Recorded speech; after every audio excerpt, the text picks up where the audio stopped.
What's up, guys? Welcome back to the channel. Here we are with another reaction. In this, we have Pakistan's army accuses Indian army of political pandering. What's going on? Why? Political pandering to who?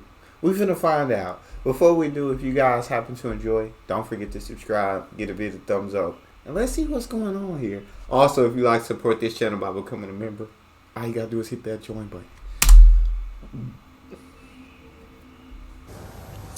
Let's turn to South Asia now, where the Indian and Pakistani armies are clashing, this time in a war of words.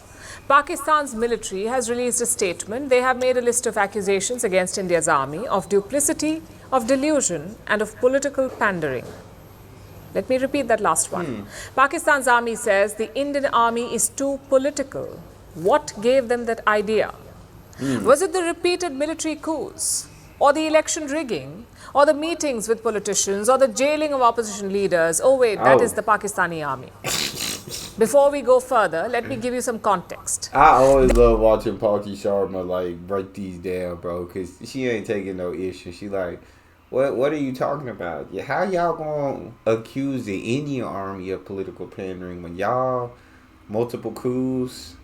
Y'all got all these issues, yet y'all gonna talk about the Indian? How?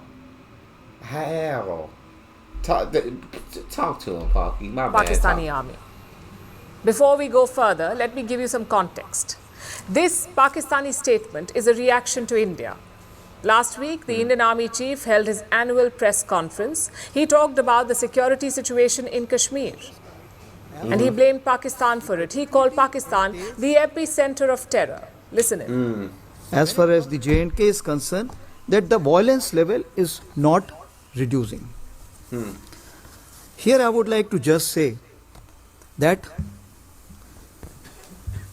the violence level is being orchestrated by the epicenter of terrorism, that is Pakistan. Yeah, hey, Pakistan, I'm sure they definitely didn't take that nicely. But my guy, he said, I'm just speaking facts. I'm not trying to be disrespectful. It's just, y'all are the epicenter of terrorism. Like, the violence level ain't going down. Like, it's security problems in Kashmir be due to y'all, because of y'all. So, and then the Pakistan army like, hey, you getting too political. That statement triggered Pakistan.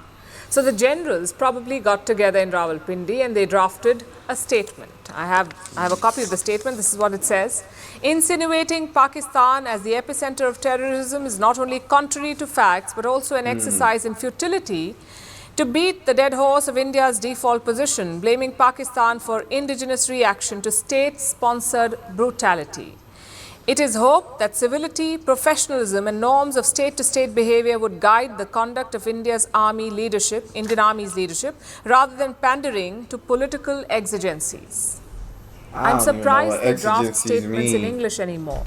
I was about to say, I don't even know what exigencies mean. I ain't never heard that word.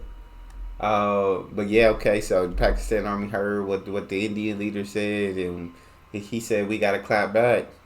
We gotta clap back. We gotta come back with something. I thought they switched to Mandarin. Or maybe it's the Trump effect. Either way, there are two main allegations here.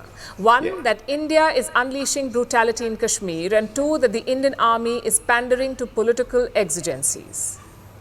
Let's quickly look at the first one. The unspeakable brutality of the Indian state, so brutal that 2 free and fair elections were held in 1 year, both national and regional. So brutal that almost 64% Kashmiris turned out to vote, and so brutal that an opposition party is ruling the state. No rigging or repression. The people of Kashmir chose their government. Now look at Pakistan-occupied Kashmir. An energy crisis in the middle of harsh winters, no jobs for the youth, and brutal crackdowns by the police. So please spare us the lectures. Yeah, y'all can't really say nothing. It looked like the Indian. So do they got Kashmir split? Pakistan occupied Kashmir, and then I guess Indian Kashmir. What's going on with that one? Can somebody answer that? But I guess on the Indian side, they do it good. They voting in elections. They free. They not stressing. It seems like on the Pakistan side, we ain't got energy. We ain't got jobs. Police cracking down. There's a lot of issues on that side. There's not many issues on the Indian side. The second allegation is about politicization. Look at the irony of it. When somebody accuses India, where does the reaction come from? The Ministry of External Affairs.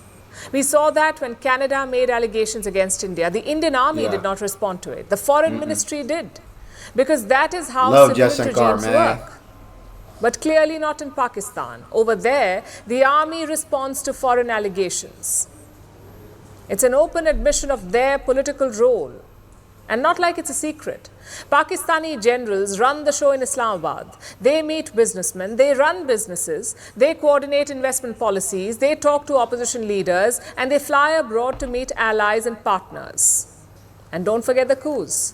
3 military takeovers in 7 decades. That's the guarantee you get with Pakistan's army. You can bet on them to lose wars and topple prime ministers. And you can bet on them. I see going at them.